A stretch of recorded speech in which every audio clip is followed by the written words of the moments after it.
कर्जत तालुक्यात सुरू असलेल्या रेल्वे कारशेड प्रकल्पामुळे परिसरातील अनेक गावांवर संभाव्य पूरस्थितीचं सावट निर्माण झाल्याची भीती आता तीव्र होताना दिसते। भिवपुरी रोड ते कर्जत दरम्यान उभारल्या जाणाऱ्या या प्रकल्पामुळे स्थानिक ग्रामस्थांमध्ये मोठी चिंता निर्माण झाली असून पावसाळा तोंडावर आल्याने नागरिकांमध्ये अस्वस्थतेचं वातावरण आहे। कारशेड उभारणीसाठी मोठ्या प्रमाणावर माती टाकून भराव करण्यात येत असल्याने परिसरातील नैसर्गिक नाले आणि पाण्याचे प्रवाह अडथळले जात असल्याचा गंभीर आरोप ग्रामस्थांनी केलाय। पूर्वीपासूनच वावे, बेंडसे, भातगाव आणि बारडी या भागात नदी पाणी पातळीत वाढ झाल्यावर मोठ्या प्रमाणावर पाणी साठण्याच्या घटना समोर आल्या। अशातच आता रेल्वेकडून मोठ्या प्रमाणात या ठिकाणी भराव केल्याने बाजूच्या गावांमध्ये पावसाचं पाणी घुसण्याचा धोका वाढला आहे। परिणामी अशा वेळी पूरसदृश्य परिस्थिती निर्माण होण्याची शक्यता व्यक्त केली जाते। यामुळे शेतजमिनी, घरे आणि अंतर्गत रस्ते पाण्याखाली जाण्याची भीती व्यक्त होत असून नागरिकांमध्ये संताप वाढत आहे। याच पार्श्वभूमीवर आज वावे, बेंडसे, भातगाव आणि बारडी येथील ग्रामस्थांनी तहसील कार्यालयावर धडक मोर्चा काढत प्रशासनाला जाब विचारला। आमच्या जीविताचा आणि मालमत्तेचा प्रश्न आहे, मात्र प्रशासन गांभीर्याने घेत नाही, अशी भावना आंदोलकांनी व्यक्त केली।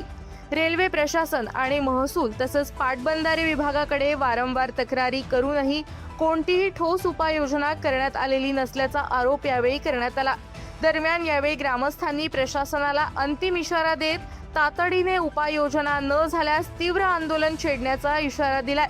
प्रकल्पाचा पुनर्विचार करून पाण्याचे नैसर्गिक मार्ग मोकळे करावेत, तसंच पूर नियंत्रणासाठी ठोस उपाययोजना कराव्यात अशी मागणी नागरिकांनी केली आहे।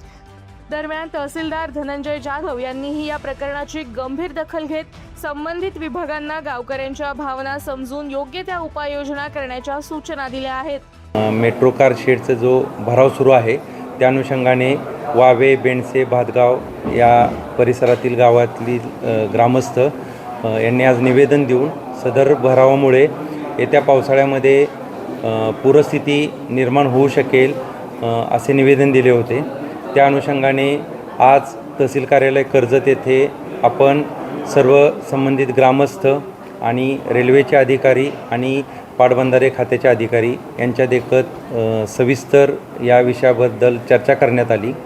सदर चर्चेमध्ये या प्रकल्पामुळे पूरस्थिती निर्माण होऊ नये यासाठी जे VJTIच्या तज्ज्ञ व्यक्तीने जे काही रिपोर्ट दिलेला आहे त्या अनुषंगाने ही बैठकीमध्ये सविस्तर चर्चा करण्यात आली आणि ज्या अल्पकालीन उपाययोजना त्या तज्ज्ञ समितीने आपल्याला सुचवल्या आहेत तर त्याच्याबद्दल आपल्याला काय कार्यवाही करता येईल याबद्दलही ग्रामस्थांशी सविस्तर चर्चा झाली।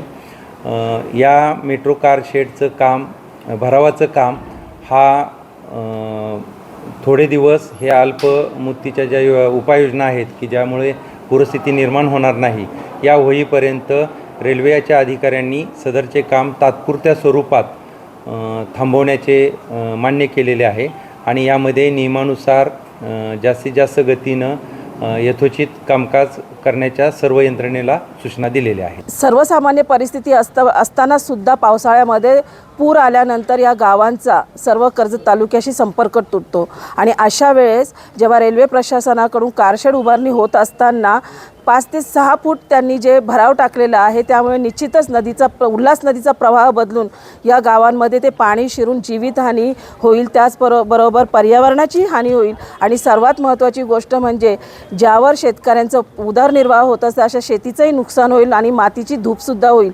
हे सर्व मुद्द्यांवर चर्चा झाल्यानंतर त्यावेळी समोरून म्हणजे रेल्वे प्रशासनाने हमी दिली की ज्या काही तातडीने तंत्रशुद्ध पद्धतीने उपाययोजना करता येतील त्या आम्ही निश्चितच येणाऱ्या ह्या 10-15 दिवसामध्ये करू आणि तशी हमीसुद्धा तहसीलदार साहेबांनी सुद्धा दिलेली आहे। आणि तोपर्यंत रेल्वे प्रशासन जे काही भरावाचं काम आहे किंवा इतर जे काम त्यांचं चालू आहे रेल्वे कारशेड उभारणी करता ते पूर्णपणे बंद ठेवण्यात येईल अशी त्यांनी हमी आज दिलेली आहे। आपल्या परिसरातील ताज्या बातम्या आणि घडामोडी सर्वात अगोदर पाहण्यासाठी कर्जत अपडेटला सबस्क्राईब करायला विसरू नका।